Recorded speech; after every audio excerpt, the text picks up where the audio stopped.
Hey, everybody. Welcome. Thanks, Brian, for the quick intro.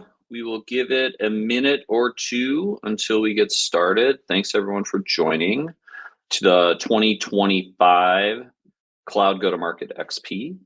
And if you didn't see, Lauren posted in chat, and I see a lot of people following along. Post where you're joining us from. We'd love to see. I've already seen a bunch of people worldwide. Pretty exciting to see this event continue to grow over the years.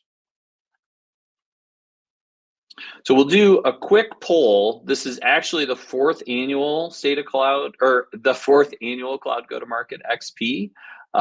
And I'm curious, is this first time for people? Is this second time, third time, been to all four? A lot of first timers, that's amazing. Some second and third. Oh, we got a handful of all fours. That's awesome. Welcome. Thanks for being here all 4 years. And I'd say while we keep the chat lively, like Tackle's born and built remote, so chat is a big part of our culture.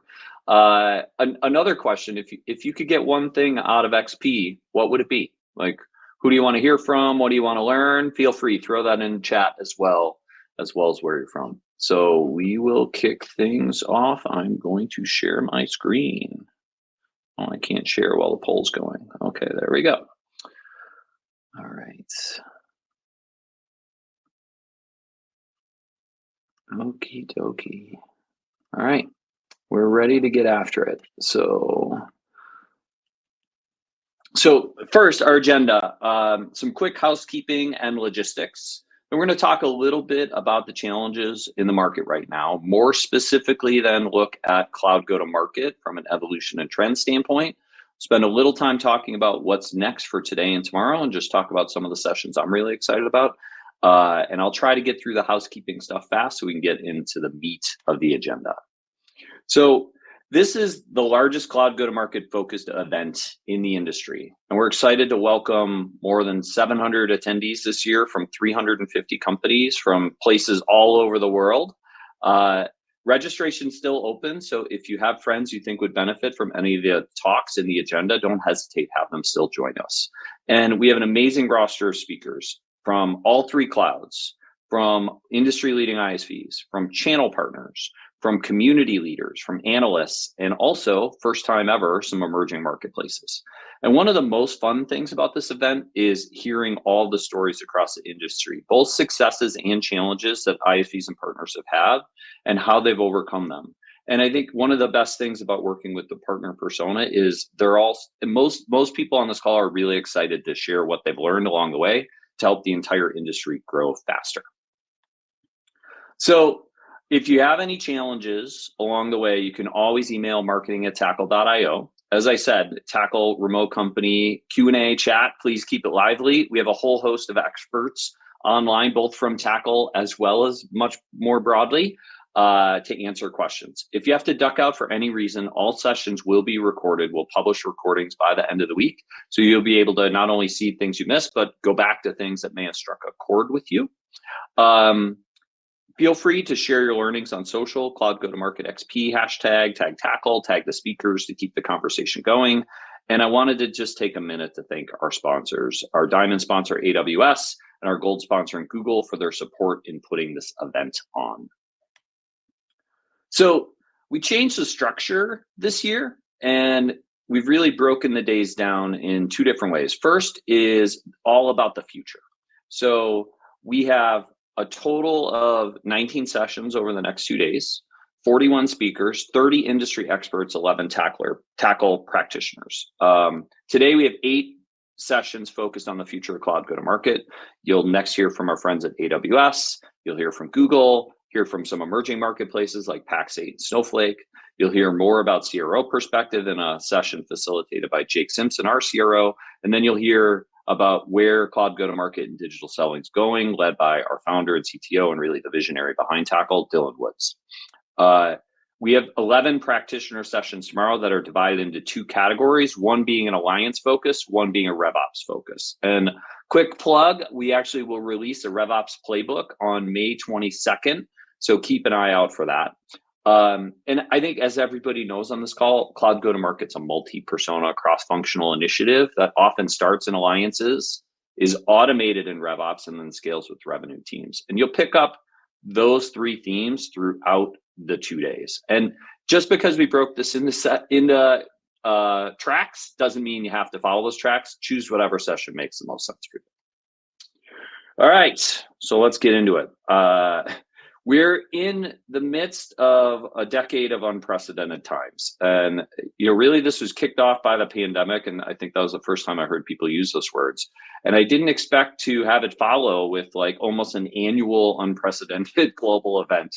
We had the pandemic pull a decade of digital transformation forward. We had the zero interest rate fundraising environment that fueled growth at all costs. We had, that kind of shifted into this overnight transition to growth at all costs being out of favor and the era of efficient growth being in favor.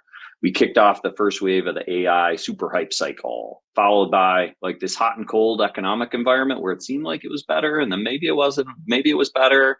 And now kind of into AI really changing the way we work, which I think is what's happening right now. And now a new era of economic uncertainty powered by tariffs. It's definitely a volatile market, and nothing short of saying, there's nothing in the short-term future that says that volatility is going to change. So, let's say the quiet part out loud. It's tough for many SaaS vendors right now, and I as we think about this, even for companies that are succeeding, it's a challenging time in the market. And really, the challenges are driven by the pace of change. I think as people who operate in tech, we're all built for change, but pace of change is different than it's ever been before. And in general, everyone's trying to do more with less. And there's some great stats. Carta published something that talked about between January of 22 and January of 24, the number of new monthly hires by tech companies decreased by 50%. And they actually track something called the replacement ratio, which looks at the combination of new hires and backfills and creates a ratio around it. In 2022, that ratio was 1.75. So for every role that was departed, a total of 1.75 roles were created, which meant there was a lot of job growth. Today, that same stat is 1.06. So what that means, there's still a lot of jobs posted, a lot of them are backfills, and the increase in headcount is tremendously lower, which just means all companies are operating leaner than ever before. And the promise of AI making companies even more efficient, this is not expected to change anytime soon. I was at Microsoft Ignite last year, and Judson gave his keynote, and he talked about this mind-blowing stat to me where Microsoft plans to grow the next 3 years at a consistent growth rate without adding any headcount powered by AI. This is an incredible statement given the scale and diversity of their business, and it's no surprise that Microsoft just this week crossed the most valuable company in the world threshold again. And according to PitchBook, you're also likely operating on a leaner budget as fundraising is still challenging. Like VC markets have rebounded to kind of market levels in 2020, but 71% of the investment dollars are going to AI companies, which is really great for the new AI market. It's a challenge for everybody else.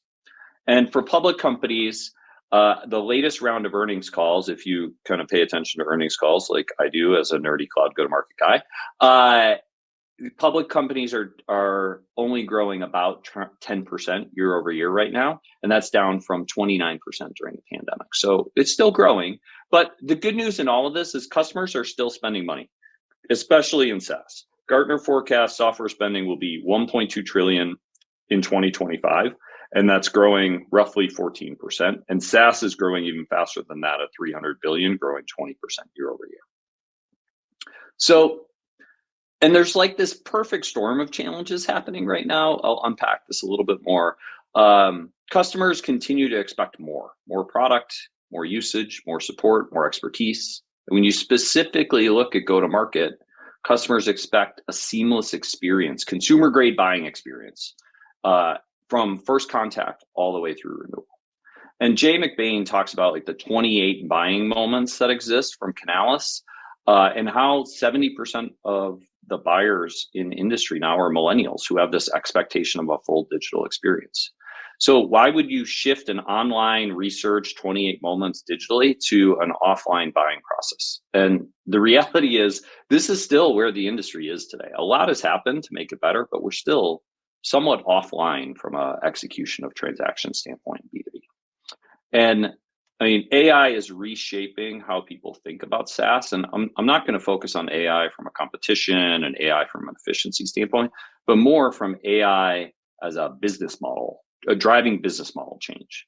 So it's some have priced AI features high and have seen low adoption. Others have priced AI features low to free and are figuring they'll monetize on a longer term basis. I actually just read some research from Andreessen Horowitz recently that talked about how ISVs that focus on different categories of business are approaching AI totally differently. Like SMB ISVs are giving it away for free. Enterprise ISVs are charging based upon new SKUs and products. Kyle Poyer, who ex-OpenView, but a thought leader, I would say, in this market, published just this morning about how next-gen pricing models can go from being something that seems far-fetched, like pricing on outcomes, to something that is mandatory in the industry almost overnight. This is what's happening with AI right now. And there's also a price to value challenge that we're trying to solve when AI moves up the stack. And Dylan later today is going to talk about how we're using AI agents to facilitate co-sell work. And while the work we're doing there is super interesting, the cost of agent force is actually a barrier to adoption at $2 per action. So there's a lot of variance happening at the foundational layers, where when you think about moving up the stack, you have to overlay that foundational cost with the cost of delivering value on top of it to get to like this outcome-based AI function. And I mean, we do think all this is going to play out this year, but you have to be able to say, if you're going to create an AI co-pilot, an AI agent, whatever you want to call it, that person can do work at a tenth the cost. Like it has to be 10 times more efficient than doing it the old way to really be able to deliver value. And those formulas are still being played out. And I think the other thing about AI is when you think about how to charge for actions in a multi-party marketplace world, there's some new problems to solve. So like many of you who've lived in this space for a long time know, metering platforms is hard. Like that's a hard product and engineering problem a lot of people solve. A whole bunch of companies have been created to make it easier. When you take metering to multi-channel e-commerce, it actually makes it even harder. And when you shift that to metering agents that have dependencies on multiple platforms in multi-channel e-commerce world, that problem is yet to be solved. And even the largest in AI are still adapting to the market. I don't know if anyone saw OpenAI's announcement of their intent to acquire Windsurf today. They want to ensure they capture their fair share of the developer market. And the narrative last year was, if you weren't all in on AI, you were late. And I actually think it's shifted now to being, how do people build thoughtful discussions about usage and value alignment and long-term integration versus like, if you haven't done it yet, you're too late. So the next challenge that we'll talk a little bit about is growth and efficiency. And I mean, this is a topic that could have a 2-day event in and of itself, but there were like really 3 waves of growth and efficiency. The first was post 22, how you got to a burn multiple of 1-to-1 or get to cash flow break even. The second wave of growth and efficiency was, how do you become an AI company while you continue to operate with those new growth and efficiency metrics? And now this third wave of growth and efficiency is, how do you figure out how to operate as efficiently as an AI or a born native AI company? So these are structural changes that I think the whole industry has been working to adapt, and AI is just further challenging the definition of growth and efficiency. Selling's more complicated than ever. Like the buying committees are bigger, PLG is interacting with sales, so we have more to think about from a selling committee standpoint. And lastly, the cherry on top is the new macroeconomic uncertainty that's happened. But the good news is there's a silver lining in all of this complexity, and it's the reason we're all here. Partners are key to unlocking scalable and efficient growth, and the clouds continue to become the foundation for this partner-led growth, with buyer behavior shifting, creating larger and faster deals along the way. And there continues to be a massive acceleration in channel partner plus cloud marketplace business. Canalys recently stated 50% of the marketplace business today is being driven through the channel. And this is the fastest growing segment of cloud go-to-market. Forrester complemented this by saying people using the AWS program CPPO see deal sizes 4 to 5x those that didn't include channel partners. So the clouds continue to make marketplace and co-sell the center of all go-to-market activities for all partner types. And over the last year, Tackle has opened our doors to support. We really were an ISV-focused company, and now we're supporting all of these different partner types as the clouds change the way of partnering with them. So with partnerships continuing to rise in prominence in the go-to-market system, they no longer can operate in a silo. They need to be integrated into every part of your go-to-market system and company. And this is the breadth we're seeing from top ISVs as they look to drive scale of cloud go-to-market in their systems. I think, partnership leaders talks a lot about the rise of the chief partner officer, which I think is what's happening in the industry. And this becomes a truly company level strategic person that works across product and go-to-market strategy and company strategy to make sure partners are omnipresent to those journeys. And while we're not going to get into all of the elements of that company level alignment, I think this is a challenge that everyone in partners needs to think about. How do they continue to more broadly align across all of the moments in the go-to-market system that are relevant? And this requires strategy, cross-functional go-to-market alignment, data, consistent operating framework, and automation at scale to enable. And we do continue to see ISVs, and the clouds are encouraging this in some ways. I race to automation before they actually figure out what they're trying to operate. And a lot of people get there and are like, why isn't this working? It's really because you haven't done the thoughtful work on the front end to align your strategy to what you're trying to automate. So if you're at that point and you need help, we exist to help. So feel free to reach out. So this is not, the last slide was really about breadth. This is about depth of partner integration, cloud go-to-market integration into your system. Quality pipeline, quality was still the most strategic thing to all partners. And traditional demand gen tactics are eroding in effectiveness. I mean, the end of the cookie era is changing the buyer intent signals. And I think it's really unclear how that's going to impact top of funnel creation. And partnering is becoming even more important to high quality pipeline, new logo acquisition. And this is a critical area we see partner marketing and co-selling really aligning. And while new logo acquisition is challenged in the current economic cycle, partners focus more on co-sell and upsell their existing customers. So you have to think about, from a depth standpoint, how do you align with those motions? Renewal, upsell, customer success motions. So what does this all mean to cloud go-to-market and why we're all at this event? And I wanted to paint this picture of the 3 eras of cloud go-to-market that we've seen.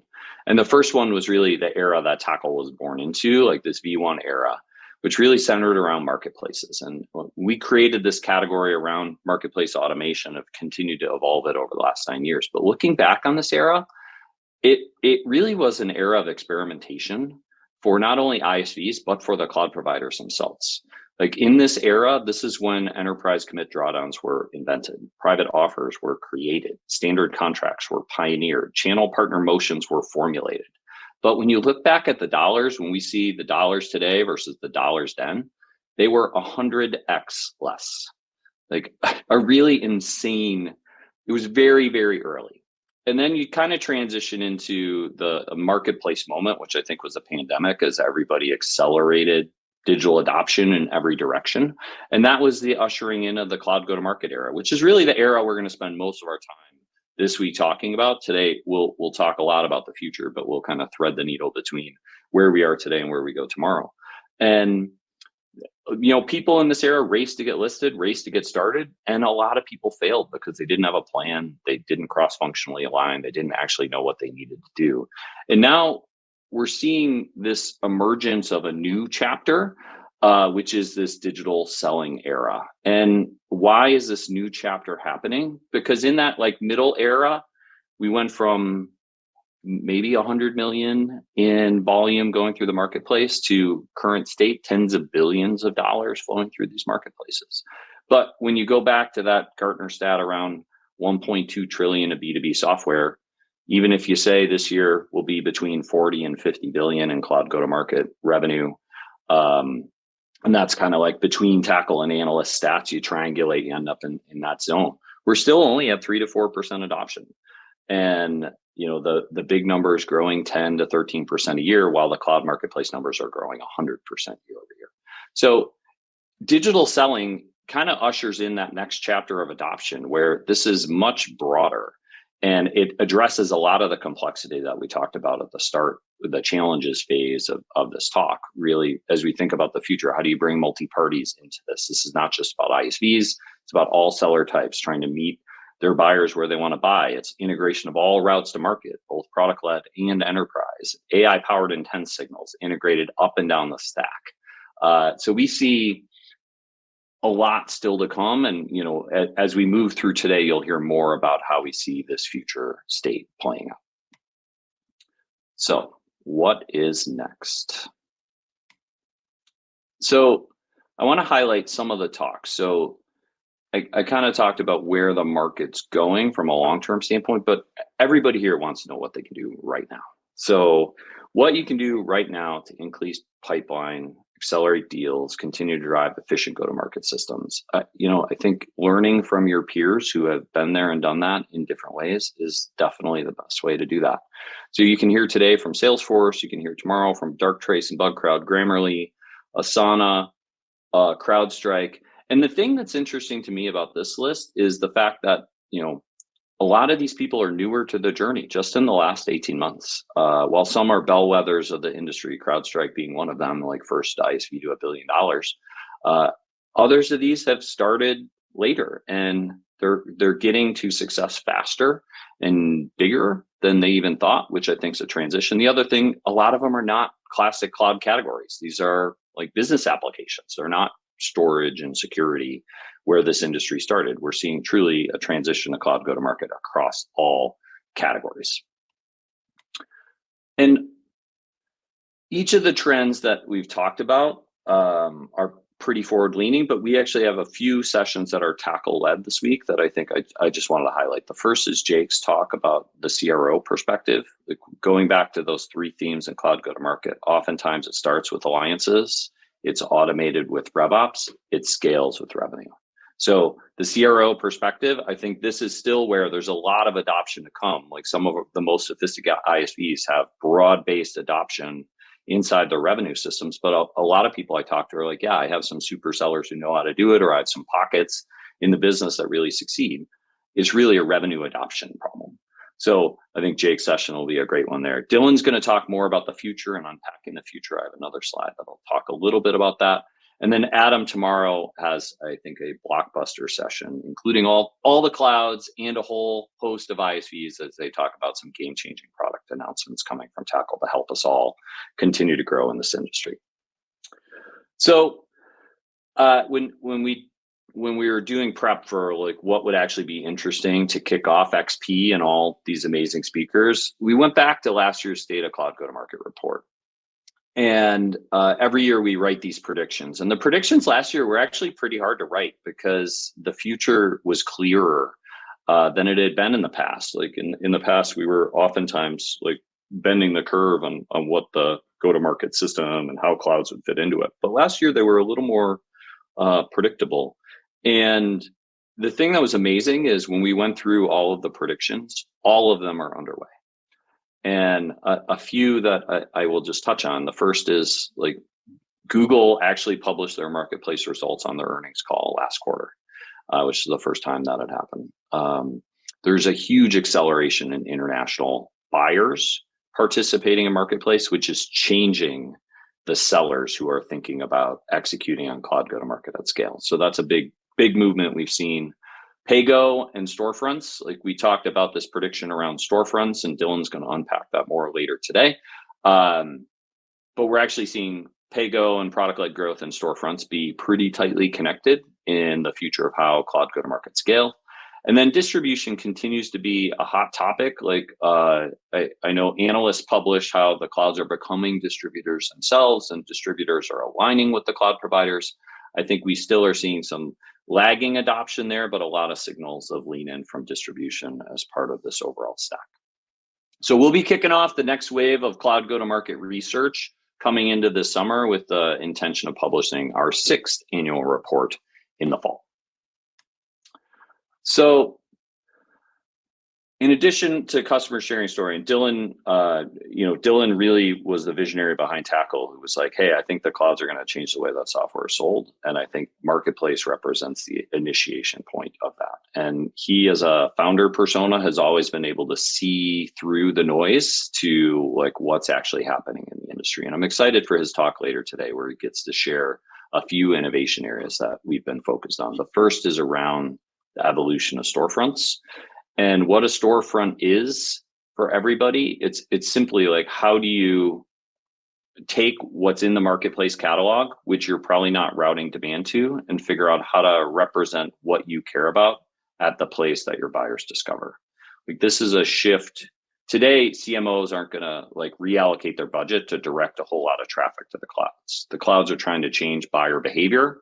And that will happen. It will happen organically over time. Storefronts represent a bridge between where you generate demand and where the clouds generate demand. We think this is a big part of the market, especially as we look to next year. So it'll be good just to educate everybody on some of the thoughts there. The second centers around agentic co-sell, and we'll go through some examples of scenarios and what we've been building there to help continue to bring that to life. And then the last is, how do we continue work we've done with data to pioneer a whole new category of data we're calling Clautographic data that you can integrate into the data subsystems that fuel your cloud go-to-markets. So 2 minutes left. We will bring this to a conclusion. And first and foremost, I want to thank you all for being here. Like this event is really big. It's for everyone in the community, and we feel the tremendous honor to be able to host this event and host all of the ISVs who are willing to share and the cloud providers who are educating alongside of us.